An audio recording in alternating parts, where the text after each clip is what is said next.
Welcome into this edition of Great City Attractions. Today we visit the City of Love. These are the great attractions of Paris. The Eiffel Tower. In a city full of landmarks, the Eiffel Tower must surely rank as the most recognisable of them all. Designed by Gustave Eiffel and opened in March of 1889 in time for the World Fair, this iron tower was once the tallest structure in the world. The tower was used to assist in the discovery of cosmic rays, while it also helped launch the bungee jumping craze, with Kiwi AJ Hackett making a jump off the tower in 1987. The iconic tower receives over 5 million visits per year. The Louvre Museum, a national treasure and a national art museum. It's also the most visited museum in the world. Looming over the Seine River, this monumental museum is the home to many of the greatest pieces of art ever produced. A former residence of French kings, the Louvre today displays over 30,000 works over 8 departments. While the pyramid-inspired entrance is iconic in itself, the strength of the collection inside is undeniable. Distinguished works here include the Venus de Milo, the famous seated scribe of Egyptian origin, the coronation of Napoleon, and maybe the most famous of them all, the Mona Lisa by Leonardo da Vinci. The Louvre is simply a must-visit. The Arc de Triomphe, another iconic landmark of Paris, an arch to honour those lost in the French Revolutionary and Napoleonic Wars. It's also the site of the tomb of the unknown soldier from the World War I conflict. Finally inaugurated in 1836, the arches played host to numerous military victory marches, most notably French forces in 1919 and German troops in the early days of World War II. Important moments of past wars are depicted on both the arches' pillars and facades. Numerous arches around the world have sought to emulate this monument. The Tomb of Napoleon. Within the grounds of Les Invalides, you'll find the Tomb of Napoleon.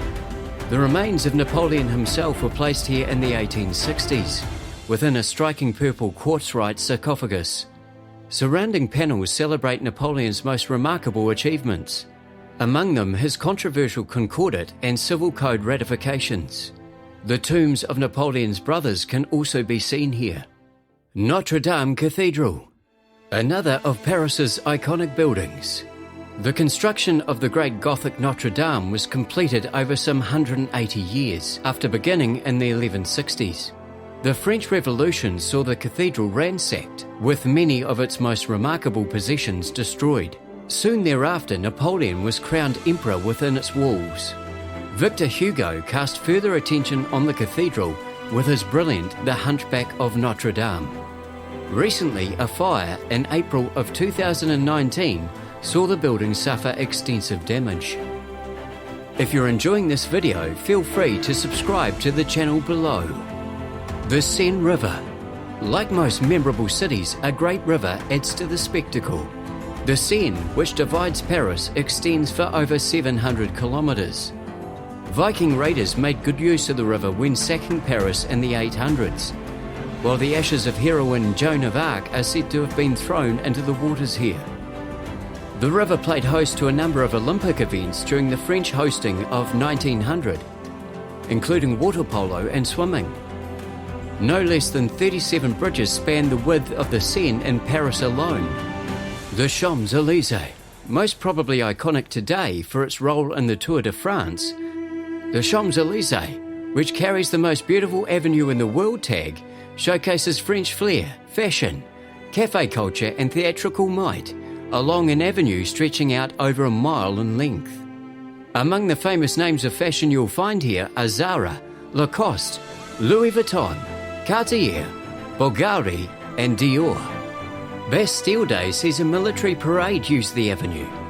The obelisk of Luxor and Arc de Triomphe anchor the different ends of the avenue.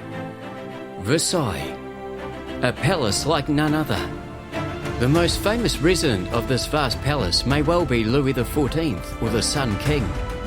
The French Revolution saw the palace finery either sold at auction or transferred to the Louvre. The famed Hall of Mirrors has seen a great deal of history.